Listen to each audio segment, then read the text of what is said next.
This is class 12th and subject is political science. Today we are going to start the book Politics in India Since Independence. Students, I would like to remind you this is your part B. So in this book we are going to start a new topic. The new topic is Rise of Popular Movements.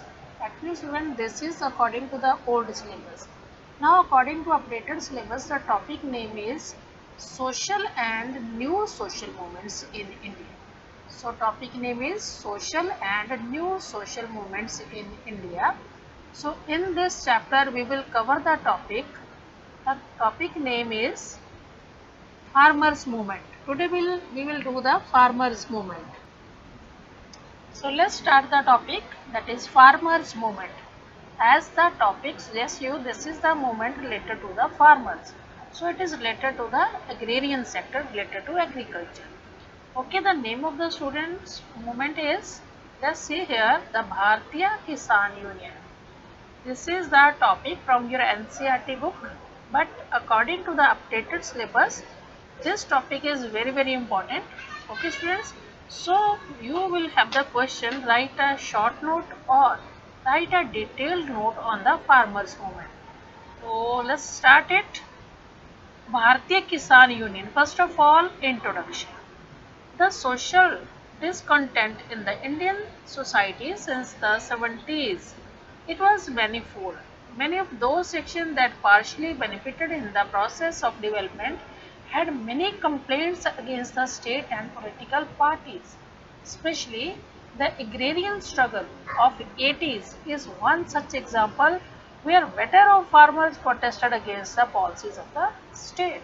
Now students, I would like to explain this in Hindi also, so that all the students can easily understand the concept. तो भारतीय Kisan union की बात करते हैं, ये union बनी थी किसानों की, फार्मर्स की, और ये 70s और 80s में बहुत सारे प्रोटेस्ट मूवमेंट शुरू हुए थे, और उनमें से एक बहुत इंपॉर्टेंट मूवमेंट था जो 80s में शुरू हुआ, जो फार्मर्स का था, जिसमें बहुत अच्छे फार्मर्स भी थे और हर तरह के फार्मर्स ने स्टेट पॉलिसी को बहुत ज़्यादा प्रोटेस्ट किया था, उसका विरोध किया था।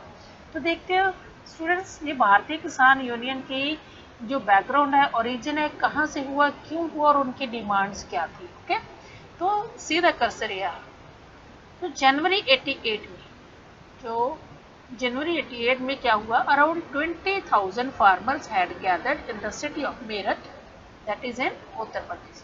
कहाँ पे गैदर हुए थे, नियर अबाउट 20,000 फार्मर्स थे जो मेरठ में, यूपी में एक साथ इकट्ठे हुए, गैदर हुए, उन्होंने प्रोटेस्ट शुरू किया गवर्नमेंट के अगेंस्ट। अब गवर्नमेंट ने ऐसा क्या किया कि फार्मर्स को प्रोटेस्ट करने के लिए वहां इकट्ठे होना पड़ा। Actually they were protesting against the government decision to increase the electricity rate. See here reason क्या था, why they were gathered here, because they were going to protest the government for increasing the electricity rate. Okay, तो so the farmers they camped for about 3 weeks outside the district collector's office until the demands were fulfilled. तो जब तक उनकी demands fulfil नहीं हुई, वो जो उसका डीसी था, डिस्ट्रिक्ट कलेक्टर था, उसके ऑफिस के बाद 3 दिन तक उन्होंने धरना दिया। And it was very disciplined agitation of the farmers and all days they received regular food supply from the near by villages. See here means वहाँ पे लोगों का कॉपरेशन था, आसपास के लोग जितनी देर वो धरने पे रहे, 3 दिन रहे, तो वो पूरे डिसिप्लिन में उन्होंने वहाँ पे एजिटेशन किया, आंदोलन किया, और बहुत पीसफुली आसपास के जो विलेजर थे उनकी सपोर्ट में उनको रेगुलर टाइम पे फूड भी प्रोवाइड करते थे। जो मेरठ, इसको मेरठ एजिटेशन भी बोलते थे। Meerut agitation was seen as a great show of rural power. इससे क्या पता चलता है कि फार्मर्स का और रूरल जो विलेजर साइड्स के लोग हैं, कल्टीवेटर्स हैं, उनकी यूनिटी में पावर है। These agitating farmers were member of भारतीय किसान यूनियन। सो इसको हम क्या बोलते हैं, BKU, भारतीय किसान यूनियन। ये सारे फार्मर इस BKU की, जो फार्मर्स की यूनियन है, उसके मेंबर्स थे, और ये सारे मेंबर ज़्यादातर कहाँ से थे, यूपी से, वेस्टर्न यूपी से थे, और कुछ पार्ट्स हरियाणा का भी था। हरियाणा और यूपी के जो फार्मर्स थे, जो इस BKU के मेंबर थे। So students, the first question you have to answer me in the comment box. Let me know the states which were having the members of BKU. भारतीय किसान यूनियन के कौन कौन से स्टेट्स के फार्मर जिसके members थे? Okay, the answer is Haryana and western part of UP. So the BKU was one of the leading organization in the farmers movement of 80s. 80s के time में इस फार्मर की सबसे अच्छी लीडिंग यूनियन थी, जो बहुत ही डिसिप्लिन थी और जिसने बहुत अच्छे वे से अपना वर्क पूरा करवाया. तो अब देखते हैं इस चैप्टर में हमने फार्मर्स के बारे में पढ़ना है, क्या देखना है. ठीक है, तो चैप्टर 3 में हमने देखा था कि जितने भी फार्मर्स थे हमारे हरियाणा के, पंजाब के, वेस्टर्न यूपी के, उनको बहुत बेनिफिट हुआ था 1960 में. किस बात का बेनिफिट हुआ था स्टूडेंट्स? हमने इस चीज़ को अभी देखना है कि एक्चुअली 1960s में क्या हुआ था, ग्रीन रेवोल्यूशन हुई थी. तो ग्रीन रेवोल्यूशन के ड्यूरिंग सिर्फ नॉर्थ की कुछ स्टेट्स के फार्मर को ही बेनिफिट हुआ था, बाकी सारे फार्मर्स को इसका बेनिफिट नहीं मिला था. तो इस वजह से भी जो फार्मर्स थे, गवर्नमेंट की स्टेट्स की जो पॉलिसी थी उसको क्या कर रहे थे, एजिटेट कर रहे थे, प्रोटेस्ट कर रहे थे उसके अगेंस्ट. तो देखते हैं स्टूडेंट्स इस चैप्टर में जो बीकेयू थी उनकी और क्या डिमांड थी. ओके, तो बीकेयू की डिमांड्स के बारे में now move to the next page. इनकी डिमांड्स जो थी बीकेयू भारतीय किसान यूनियन की, सबसे पहले उन्होंने इलेक्ट्रिसिटी के ऊपर जो था उनकी डिमांड, उसके रेट बहुत ज़्यादा हो गए थे, उसके अगेंस्ट. फिर जो ग्रीन रेवोल्यूशन में गवर्नमेंट की पॉलिसीज थी 1960s में, उसके बारे में भी उन्होंने, जो अपनी कैश क्रॉप्स थी या उनकी वीट राइस था, उस रीजन में जो उनके बारे में उनको प्रॉब्लम फेस करनी पड़ी, उसके बारे में भी उन्होंने अपनी डिमांड्स गवर्नमेंट के सामने रखी. तो इसमें था process of liberalisation of Indian economy. तो इसमें क्या हुआ था, गवर्नमेंट ने इकोनॉमी को लिबरलाइज कर दिया था, मतलब उसमें इकोनॉमी में जो स्टेट कंट्रोल होता है उसको थोड़ा फ्री कर दिया था. एक्चुअली ज़्यादा कंट्रोल स्टेट का होता है, लेकिन लिबरलाइजेशन में स्टेट का कंट्रोल थोड़ा कम हो जाता है, उसमें जो टैक्स बैरियर्स है तो थोड़े रिमूव कर दिए थे, रिलैक्स कर दिए जाते हैं. तो बीकेयू ने डिमांड किया था गवर्नमेंट से, ये देखो see here, the BKU demanded higher government floor prices. तो गवर्नमेंट को जो फ्लोर प्राइसेस है शुगर केन के, specially sugar cane and wheat के फ्लोर प्राइसेस को इंक्रीज करने के लिए बोला था. मतलब जो बेसिस प्राइसेस होते हैं फार्मर्स को, जो अपनी क्रॉप है उसको सेल करने के लिए बेसिस प्राइसेस है, फ्लोर प्राइसेस है, उनको इंक्रीज करने के लिए पहले उन्होंने डिमांड रखी. कौन सी दो क्रॉप्स थी उनकी, वीट एंड शुगर. दूसरा उन्होंने डिमांड रखी abolition of restriction on inter state movement of farm produce. मतलब जब एक स्टेट से दूसरी स्टेट में उनकी फार्म की जो प्रोडक्शन है वो जाती है, जैसे वीट है, राइस है या शुगर केन है, कोई भी उनकी प्रोडक्शन है एक स्टेट से दूसरी स्टेट में जाती है, तो उनको वहाँ पे बहुत सारी रेस्ट्रिक्शंस होती हैं, बैरियर्स लगे होते हैं, टैक्सेस होते हैं. तो उन्होंने डिमांड की इस चीज़ को भी क्या किया जाए, अबॉलिश किया जाए, ख़त्म किया जाए. तो नेक्स्ट हम देखते हैं स्टूडेंट्स उनकी और क्या डिमांड थी. उन्होंने डिमांड रखी इंटर स्टेट मूवमेंट के साथ साथ guaranteed supply of electricity at reasonable rate. एक गारंटी दे कि जो इलेक्ट्रिसिटी की सप्लाई होगी वो उनको रीजनेबल रेट्स पे गवर्नमेंट प्रोवाइड करे. तीसरा हम देखते हैं waiving of repayment due to loans to farmers and the provision of government pension for the farmers. एक तो उनकी जो फार्मर्स के जो लोन ले रखे हैं उसकी पेमेंट कैसे करनी है, उसमें उन्होंने थोड़ी रिलैक्सेशन मांगी. दूसरा उन्होंने ये मांगा कि फार्मर्स के लिए भी उनके फ्यूचर को सिक्योर करने के लिए उनको भी कोई पेंशन, कोई और जो अलाउंसेस है वो भी देने चाहिए. सो ये थी उनकी मेन डिमांड्स.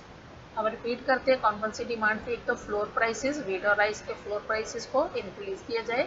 ठीक है, तो दूसरा जो रिस्ट्रिक्शंस है इंटरस्टेट मूवमेंट पे, एक जगह दूसरी जगह प्रोड्यूस लेके जाने के लिए, उसको जो रिलैक्सेशन होनी चाहिए, रिलैक्सेशन होनी चाहिए. जो उसके ऊपर बैरियर्स है, रिस्ट्रिक्शन है, उसको हटाना चाहिए.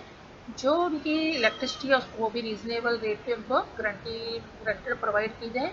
और जो उनके लोन्स हैं और उनकी फ्यूचर के लिए पेंशन है उसके बारे में भी गवर्नमेंट से उन्होंने डिमांड की. नाउ सी स्टूडेंट नेक्स्ट, ऐसी डिमांड्स जो बाकी फार्मर्स ऑर्गेनाइजेशन भी थी कंट्री में, वो भी ऐसी डिमांड्स कर रही थी. ऐसी डिमांड्स एक बार नहीं, पहले भी कई किसी जो फार्मर यूनियन थी, for example the farmer unions, see here the name Shetkari Sanghatan, ये नाम है फार्मर यूनियन का. छोटी यूनियन थी महाराष्ट्र की, क्षेत्रकारी फार्मर संगठन ने भी ऐसे मूवमेंट शुरू किए थे और इसको बोला गया था कि ये एक तरह की वॉर है, भारत की एक तरह की लड़ाई है, सिंबलाइजिंग रूरल एग्रेरियन सेक्टर। ये किस चीज़ का सिंबल था? Symbolising rural agrarian sector against the force of India और स्पेशली अर्बन इंडस्ट्रियल सेक्टर। ये इंडस्ट्रियल सेक्टर शहरीकरण के लिए देश में जो हो रहा था, तो जो छोटे किसान थे रूरल एरिया ने उन्होंने अपनी आवाज़ गवर्नमेंट तक पहुंचाई थ्रू दिस एजुटेशन। तो अब देखते हैं कि भारतीय किसान यूनियन में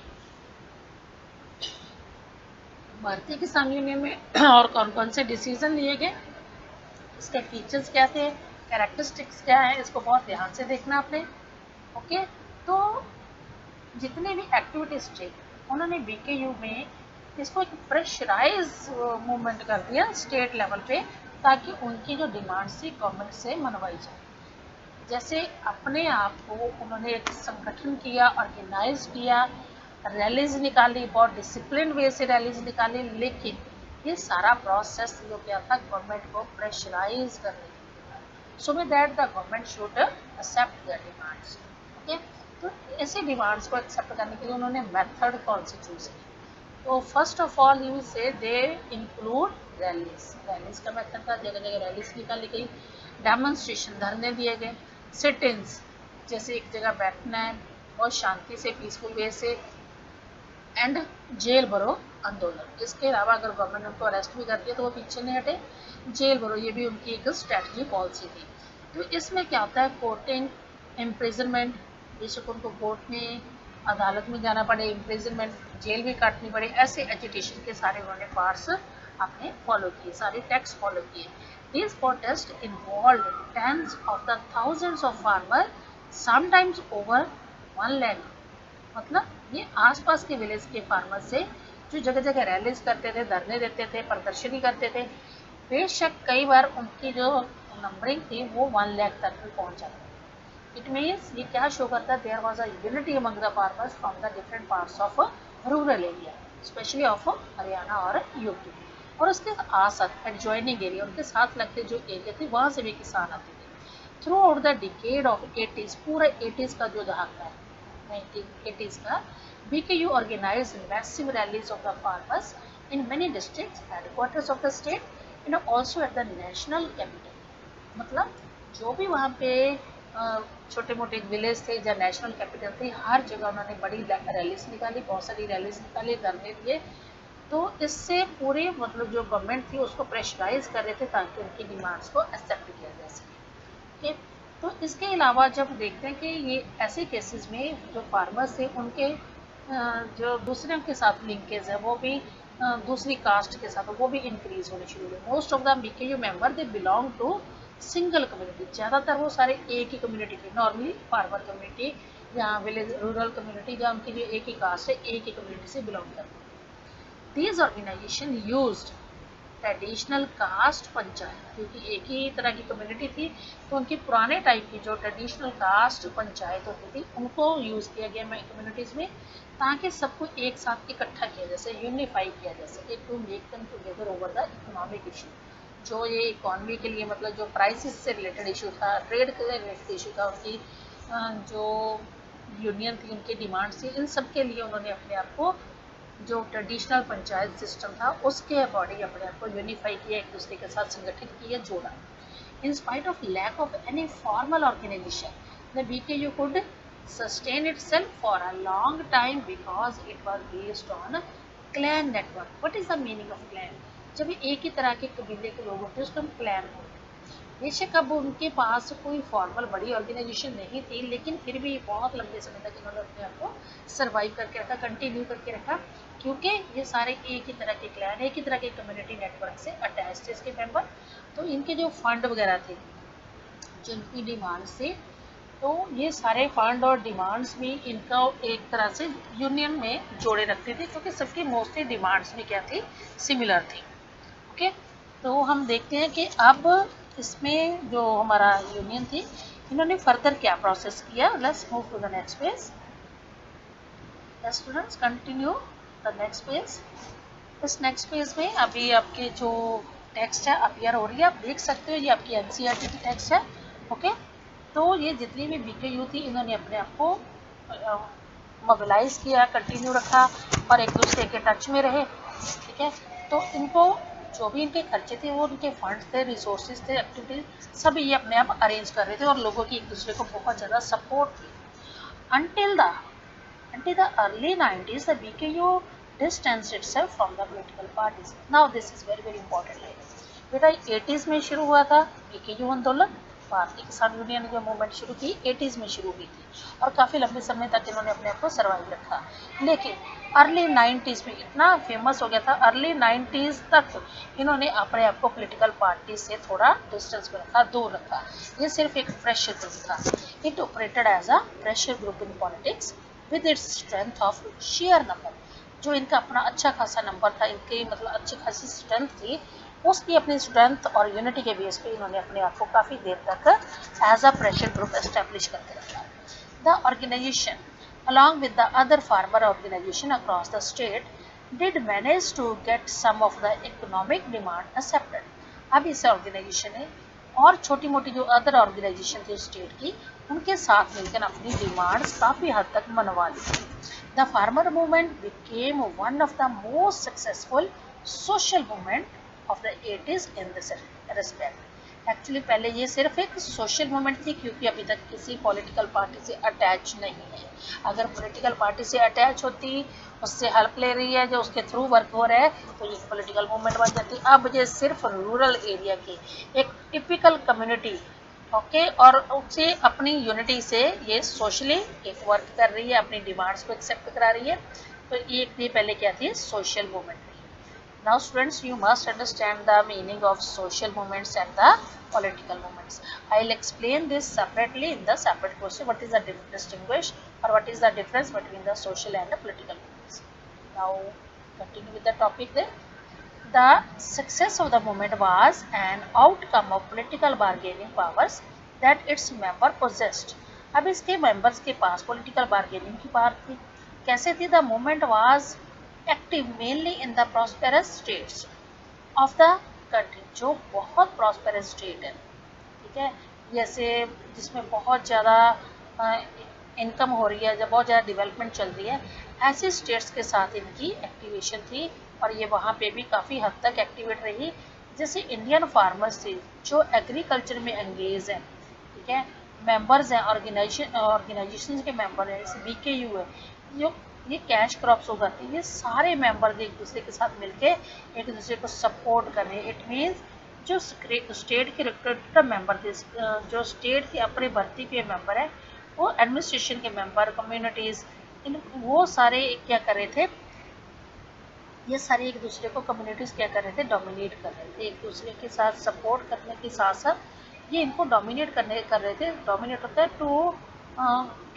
to have its more impression, अपने इम्प्रेशन ज़्यादा किसी के ऊपर शो करना, that is to dominate that. तो अब देखते हैं कि इसमें अब जो गवर्नमेंट है उसने क्या रोल अपना प्ले किया इस BKU में। ये एक न्यूज़पेपर क्लिप है। एक्चुअली BKU का जो डिमांड था वो इतना ज़्यादा हाईलाइट हो गया था, इतना फेमस हो गया था। ये न्यूज़पेपर क्लिप में शो कर रहे हैं Kisan Union wants agriculture out of WTO। WTO means world trade organisation. ये अपने आप को उससे परे रखना चाहते हैं कि WTO के मेंबर नहीं है, ठीक है।